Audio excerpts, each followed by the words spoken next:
जैन, राजीव जैन, बिट्टू, ज्योति जैन, भूपेंद्र जैन, रचिल जैन, सुनील जैन, शिल्पा जैन, पंकज जैन, वंदना जैन, प्रियांश जैन, श्रियांश जैन, प्रियल जैन, अंशित जैन, अविरल जैन, विधि जैन, आर्नव जैन, रिद्धि जैन, F1U 114-115 पीतमपुरा।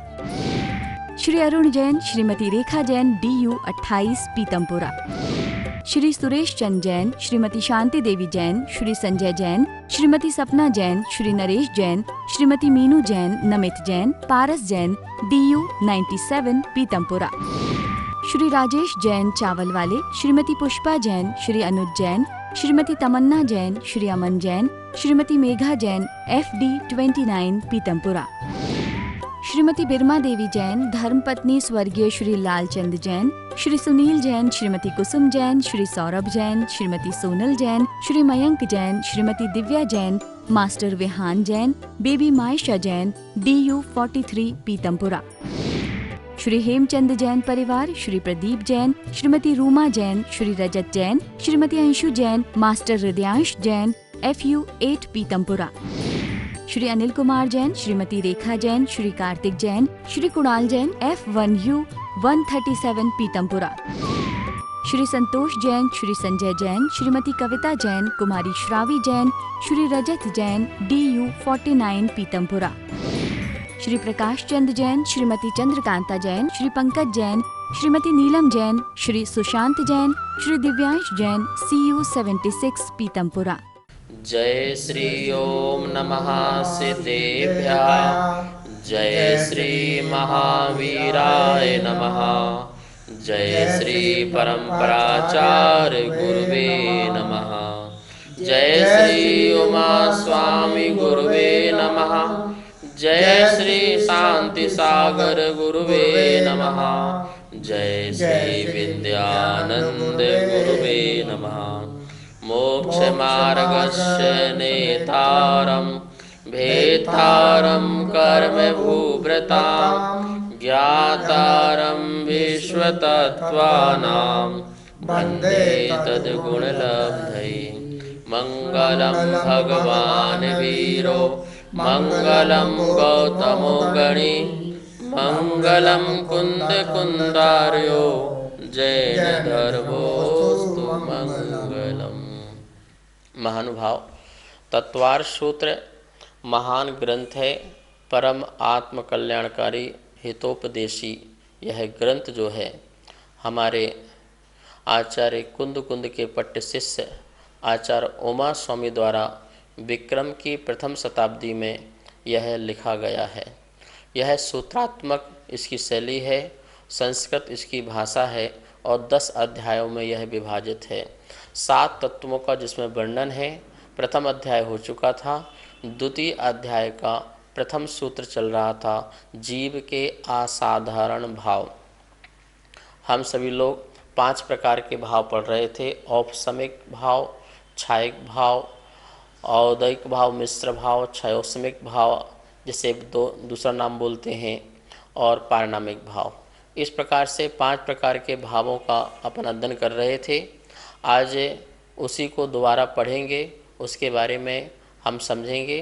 पहले एक बार बोर्ड में पुनः इस सूत्र को देखते हैं।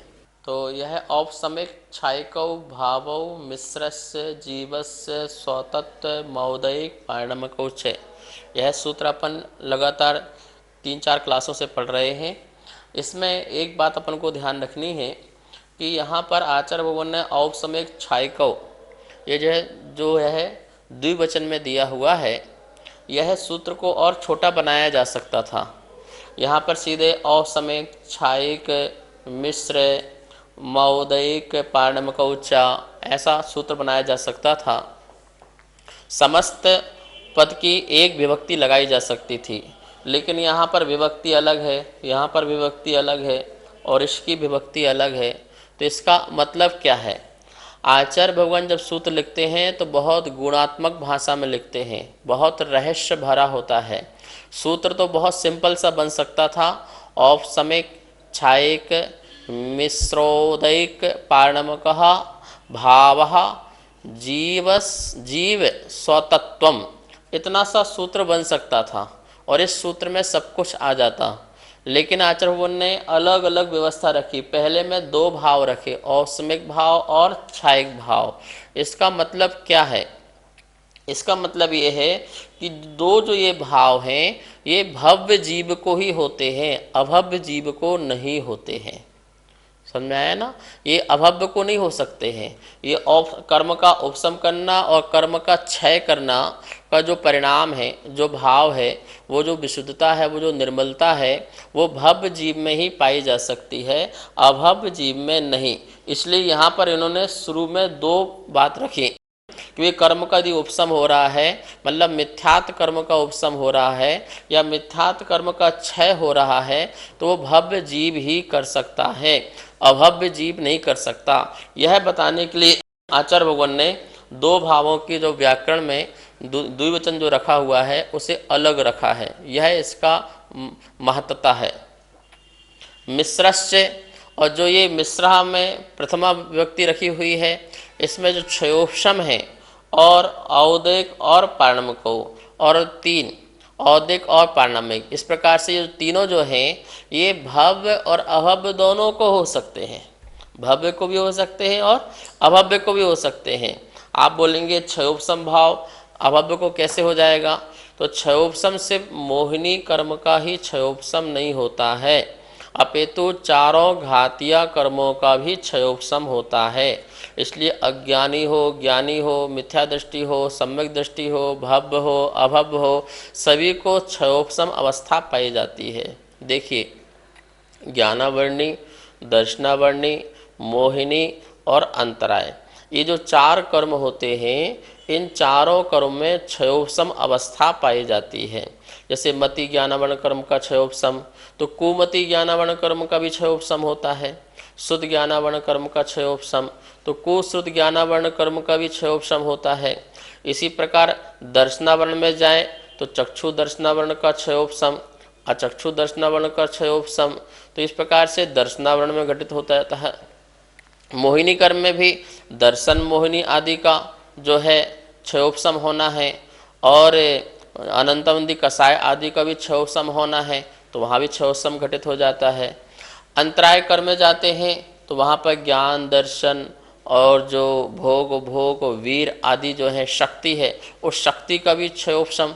देखो, अज्ञानी भी उपास करे तो उसको क्षयोपशम चाहिए उसके लिए भी।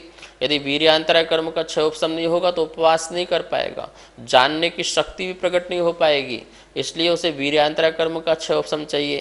तो ये जो मिश्र अवस्था है, जो औपशमिक भाव है, ये औपशमिक भाव भव्य को भी हो सकता है, अभव्य को भी हो सकता है, मिथ्या दृष्टि को भी हो सकता है, सम्यक दृष्टि को हो सकता है। इसको इसलिए अलग से दिया है। लेकिन ये दोनों जो भाव हैं, औपशमिक और क्षायिक भाव, ये नियम से किसको होंगे? भव्य जीव को ही होते हैं, और ये अभव्य को भी हो सकते हैं। औदिक भाव और पारणमिक भाव ये भी भव्य को भी हो सकते हैं और अभव्य को हो सकते हैं, क्योंकि पहले गुण स्थान से लेकर के 14वें गुण स्थान तक ये औदिक भाव पाया जाता है। कर्म का उदय चलता रहता है। आठों कर्मों का जो उदय है वो पहले गुण स्थानवर्ती जीव से लेकर के 14वें गुण स्थानवर्ती जीव तक का यह भाव पाया जा रहा है। इसलिए औदिक जो भाव है वो सभी जीवों को हो सकता है। और रही बात जो पांचवा भाव है पारणमिक भाव, वह पारणमिक भाव तो सभी अवस्था में है। शुद्ध अवस्था हो, अशुद्ध अवस्था हो, संसार अवस्था हो, मोक्ष अवस्था हो, क्योंकि जो आत्मा का शुद्ध चैतन्यपना है, अर्थात वो जड़ रूप ना हो, ऐसा जो पारणमिक भाव है, वो पारणमिक भाव इसके साथ भी है, इसके साथ भी है, इसके साथ भी है, इसके साथ भी है, चारों भाव वाले जीवों के साथ में है। अर्थात वो भव्य को भी है और वो अभव्य को, जो चैतन्यपना है वो चैतन्यपना तो सबके साथ ही होगा ना, इसलिए इसको यहाँ पर रखा है। और ये देखो क्या लिखा है, जीवस्य स्वतत्वम, क्या लिखा है? जीव के स्वतत्व हैं। स्वतत्व जीव के क्या हैं उसको अपन समझते हैं। स्वतत्व जो ये शब्द आया हुआ है इसे भी हमें समझना चाहिए। स्व मतलब अपने, तत्व मतलब भाव, अपने भाव को यहाँ पर स्वतत्व लिया है। तो अपने को क्या बोलते हैं? स्व, और तत्व मतलब भाव, स्वभाव। इसे अपन क्या कह सकते हैं? स्वभाव कह सकते हैं। स्वयं के भाव को स्वभाव कहते हैं। एक होता है विभाव और एक होता है स्वभाव। अब यहाँ भी जो भेद हैं वो अलग अलग प्रकार के भेद हैं। स्वभाव स्वभाव, विभाव स्वभाव। देखिए स्वभाव के भी दो भेद किए। क्या भेद किए? स्वभाव स्वभाव, विभाव स्वभाव। मतलब स्वभाव तो स्वभाव है ही है, जो स्वभाव है, जो शुद्ध भाव है, वो तो मेरा स्वभाव है ही है, लेकिन जो विभाव है वो भी मेरा ही स्वभाव है, ऐसा आचरण कह रहे हैं।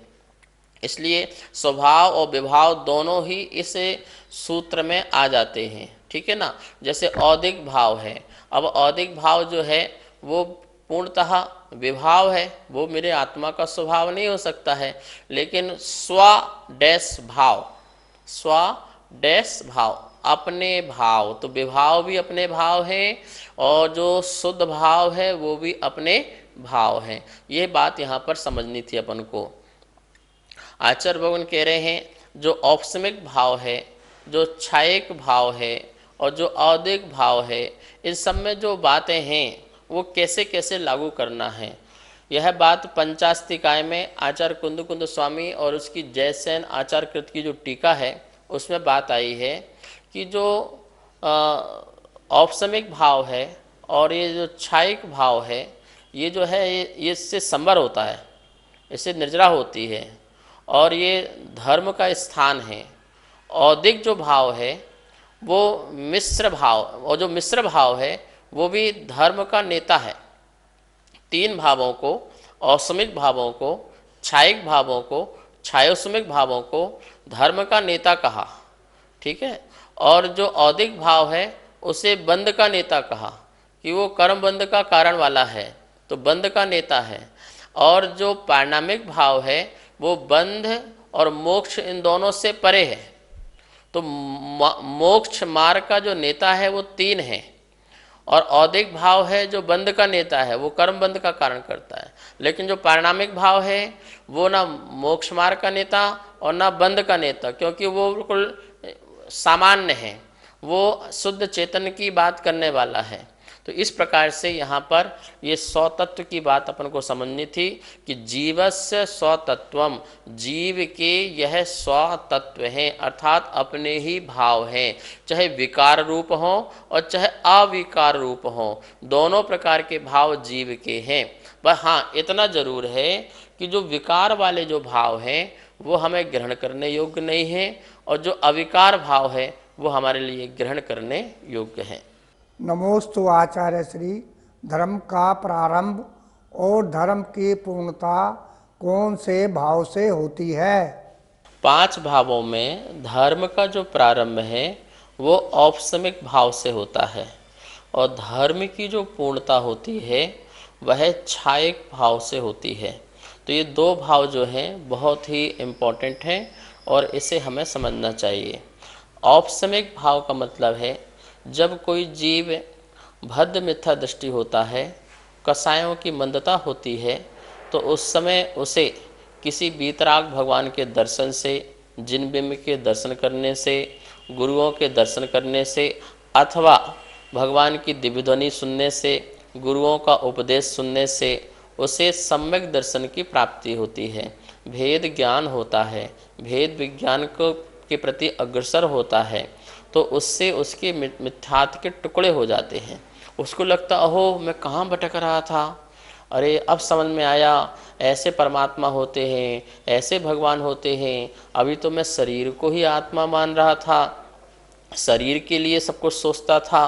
तो इस प्रकार से उसे ये भौतिक पदार्थ और आत्मा दोनों में भिन्नता नज़र आने लगती है, सद्ज्ञान की प्राप्ति हो जाती है और श्रद्धा प्रकट होती है।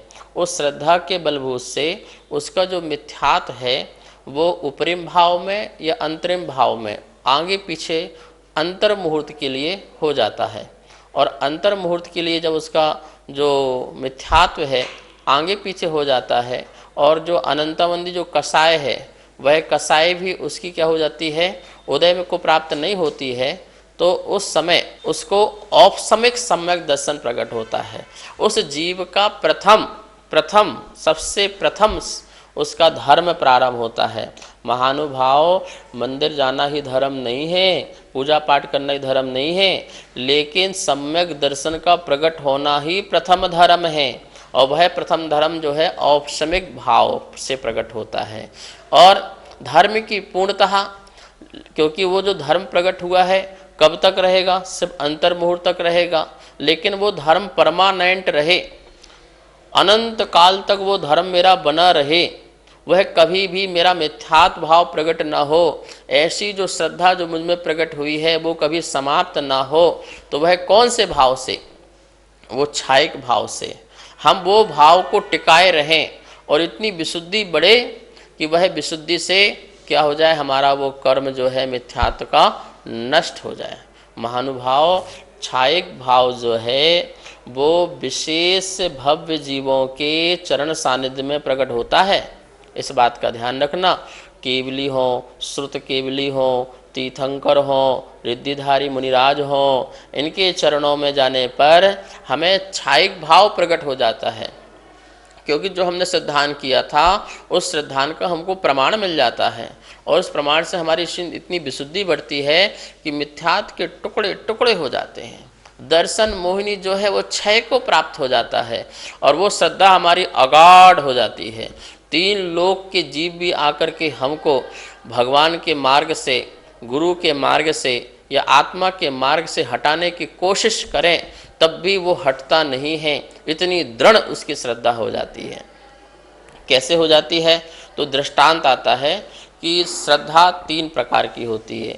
एक मोम की भांति, एक लाख के जो कड़े पहनते हैं उसकी भांति, और एक मिट्टी की भांति। जैसे लाख के जो कड़े होते हैं, जो लाख होती है, उसको धूप में रखो तो पिघल जाती है, लेकिन मोम को धूप में रखो तो नहीं पिघलती। वो अग्नि के संस्पर्श से, अग्नि के स्पर्श से पिघलना मोम प्रारंभ हो जाती है। और गीली मिट्टी को धूप में रखो तो और टाइट हो जाती है, कठोर हो जाती है, और अग्नि में डालो तो वो पत्थर जैसे बन जाती है। तो जो श्रद्धा है छायक वाले की, वो कैसे गीली मिट्टी की तरह होती है, जिसको जितनी भी प्रतिकूलताएं मिलती हैं पर वो उसकी श्रद्धा और मजबूत होती जाती है। लेकिन औपसमिक वालों की क्षणभंगुर है, लाख की तरह है, वह जो है श्रद्धा अंतर्मुहूर्त बाद छूट जाती है।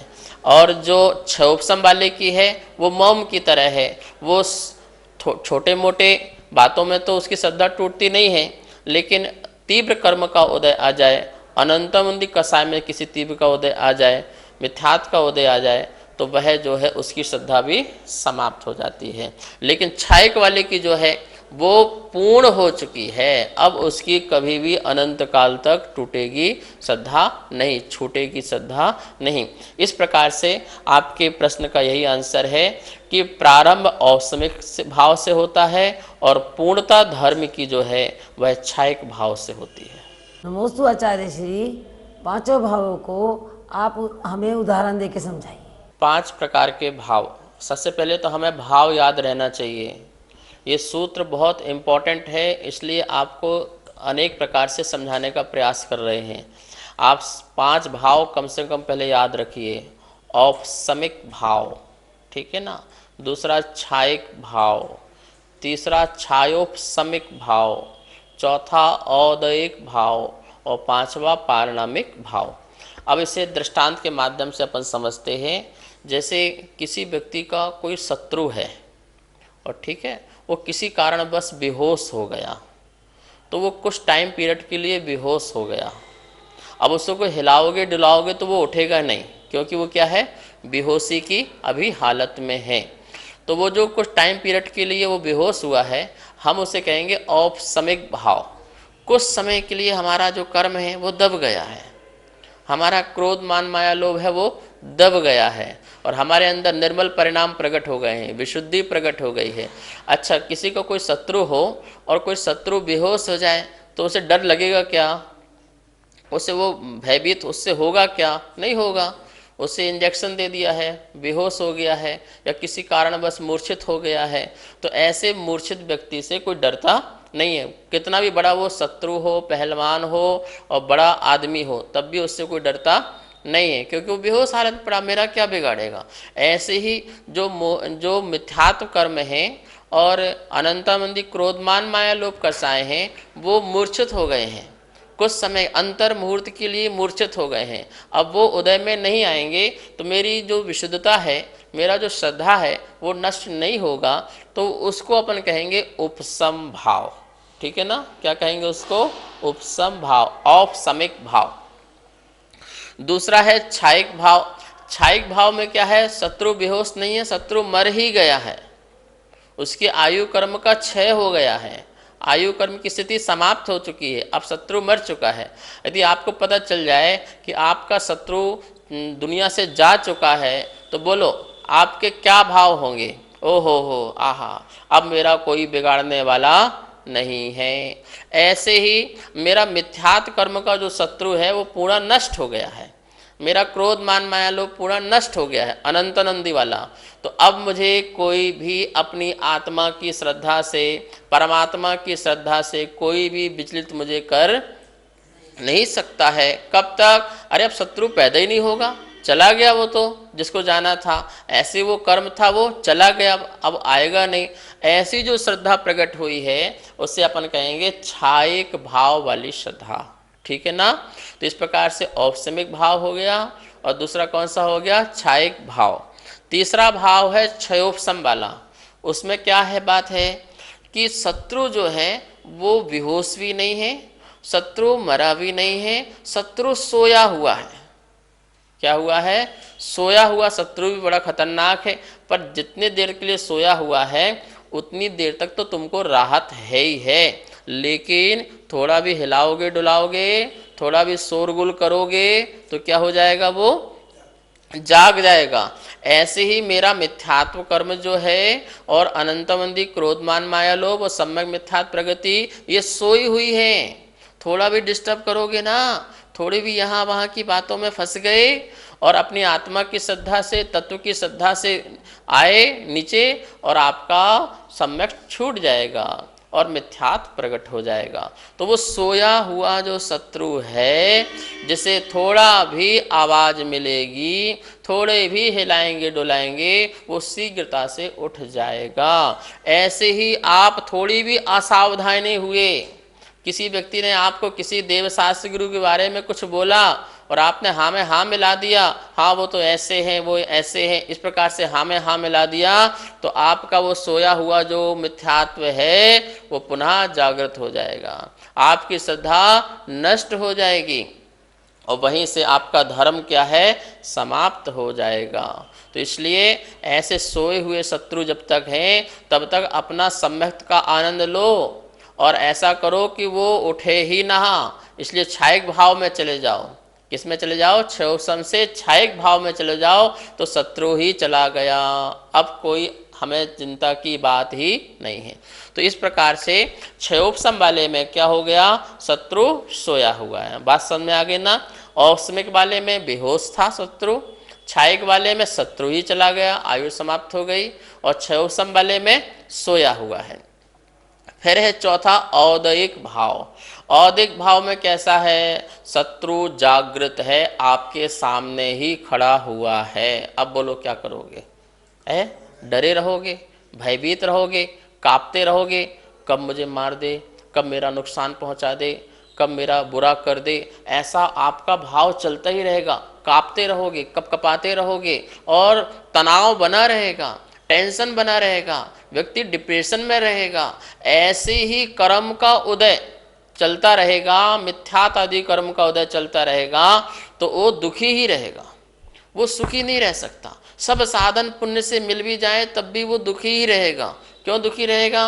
क्योंकि उसको तत्व का पता ही नहीं है कि मैं शरीर के लिए कर रहा हूँ या आत्मा के लिए कर रहा हूँ, परिवार के लिए कर रहा हूँ, मैं किसके लिए जी रहा हूँ, मेरा किससे अस्तित्व है, परिवार से है, पैसा से है, धन दौलत से है, या आत्मा से है, या मेरे चैतन्य गुण से है, उसे कुछ पता ही नहीं है। वो बेचैन है, वो परेशान है, और इस कारण सब कुछ होते हुए भी या ना होते हुए भी वह महादुखी है। अज्ञानी जीव महादुखी होता है, ये बात बिल्कुल मान के रखना। तो कर्म के उदय में व्यक्ति कैसा, सामने शत्रु खड़ा हुआ है ऐसा अवस्था होती है। तो ये 4 भाव समझ में आ गए ना आपको। और 5वां भाव है पारिणामिक भाव, जिसका शत्रु ही नहीं है। जब शत्रु ही नहीं है तो मारने की बात भी क्या, सोए की बात भी क्या, बेहोश की बात भी क्या और जागृत की बात भी क्या।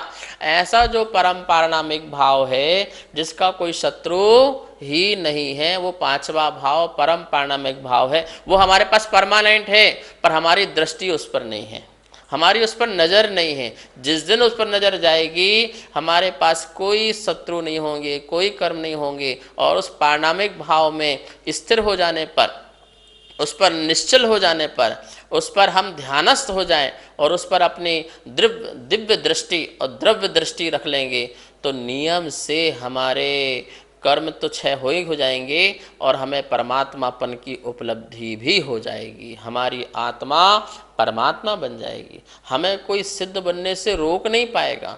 अपनी शक्ति को पहचानो, अपने स्वरूप को पहचानो, और जिस दिन अपने स्वरूप और शक्ति को पहचानेंगे यह आत्मा सिद्ध बन जाएगी, बुद्ध बन जाएगी, जिनत्व को प्राप्त हो जाएगी, शुद्धता को प्राप्त हो जाएगी, शुद्ध स्वरूप को प्रकट हो जाएगी। यही इन 5 भावों को समझने पर हमें ज्ञान की प्राप्ति होती है। इस प्रकार से यहाँ पर आज इन 5 भावों को अपन ने पुनः समझा और शेष विषय रहेगा उसे अपन कल समझेंगे। आज इतना ही, सभी लोग जिनवाणी स्तुति करेंगे। जा वाणी के ज्ञान से सूझे लोकालो, सो वाणी मस्तक धरो सदा देत हो धो। हे जिन वाणी भारती तो हे जपो दिन रेन, जो तेरा सरना धरे सो पावे सुख चैन। सभी को बहुत बहुत मंगल आशीर्वाद। सुनीत जैन, नीरज जैन, विभोर जैन, इति जैन, सर्वांग जैन, चारू जैन, गौरव जैन, दर्श जैन, अनेकांत जैन, कोकिला जैन, कनिका जैन, गौरव जैन, अर्घ जैन, नितिका जैन, मयूर जैन, पर्व जैन, अदिति जैन, सामवेद, तिलका देवी जैन, मनोज जैन, उषा जैन, सुनित जैन, नीरज जैन, अनेकांत जैन, कोकिला जैन, राजीव जैन, वंदना जैन, राजीव जैन, वंदना जैन, वरुण जैन, पूजा जैन, वाणी जैन, श्रीमती कमलेश जैन, धर्मपत्नी स्वर्गीय श्री श्रीपाल जैन, परिवार QU 149C पीतमपुरा दिल्ली, श्रीमती आशा जैन, धर्मपत्नी श्री सुखमाल चंद जैन, चावल वाले, श्री रवि जैन, श्रीमती डिम्पल जैन, श्री अमित जैन, श्रीमती मीतू जैन, श्रेय जैन, अर्पित जैन, कनिका जैन, आदित्य जैन, FU 71 पीतमपुरा दिल्ली, श्रीमती केला जैन, श्री जगदीश राय जैन, श्रीमती उषा जैन, श्री कुलभूषण जैन, श्रीमती प्रीति जैन, श्री संजय जैन, मोनाल जैन, हाद्विक जैन, साक्षी जैन, DU 5 पीतमपुरा दिल्ली, श्री संजय जैन, श्रीमती रचना जैन, श्री सक्षम जैन, श्री उत्कृष्ट जैन, श्री दीपक जैन, श्रीमती स्वाति जैन, उन्नति जैन, आगम जैन, F1U1 पीतमपुरा, श्री अजय कुमार जैन, श्रीमती सुमन जैन, श्री अभिषेक जैन, श्रीमती दिव्या जैन, मास्टर लवित जैन, BU 101 पीतमपुरा।